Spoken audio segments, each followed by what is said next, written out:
Una provincia sicura, grazie all'azione di prevenzione e repressione delle forze di polizia, alle quali va il nostro ringraziamento, ma devo dire grazie anche ai trevigiani che sono cittadini sani, quindi dove alto è il controllo sociale e il senso civico.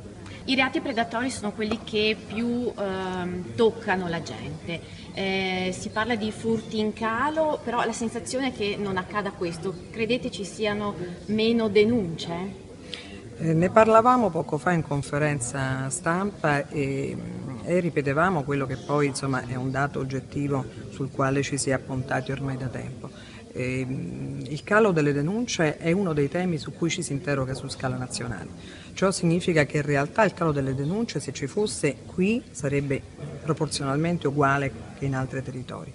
Peraltro, al contrario, è da ritenere che proprio l'alto controllo sociale che la popolazione trevigiana ha nei riguardi dei fenomeni in generale di illegalità porta a ritenere che non ci sia, non si possa parlare in questa provincia di un calo delle denunce.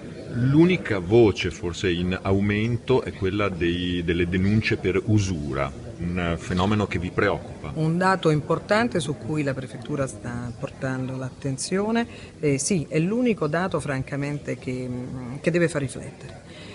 L'usura, anche se riferita in particolare a denunce che ci sono arrivate per usura bancaria, quindi da riconnettere anche a fenomeni che nel 2016 hanno dolorosamente investito la nostra provincia. Però è un tema delicato e importante, non dobbiamo lasciare solo in particolare gli imprenditori, ma anche tutti i cittadini che hanno bisogno. Su questo metteremo in campo un'azione seria di contrasto.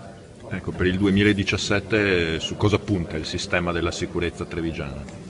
Tra gli obiettivi su cui porterò l'azione della sicurezza nel 2017, intensificare innanzitutto l'azione di contrasto all'illegalità in termini generali con un grande supporto e il concorso delle amministrazioni locali, penso al patto controllo di vicinato che a breve vareremo per ricondurre tutte le iniziative che si stanno manifestando sul territorio in un alveo di legittimità e quindi cercando di essere accanto ai sindaci per operare concretamente insieme in questa direzione.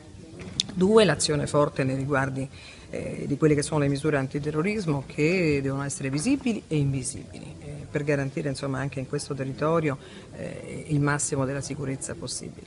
Terza, sicuramente l'azione di contrasto a quelli che possono essere fenomeni di infiltrazione della criminalità organizzata, anche su questo a breve stipuleremo questo protocollo d'intesa con le stazioni appaltanti. Significa in concreto stringere ancora di più le maglie del filtro per impedire che negli appalti pubblici ci possa essere il benché minimo rischio di infiltrazione.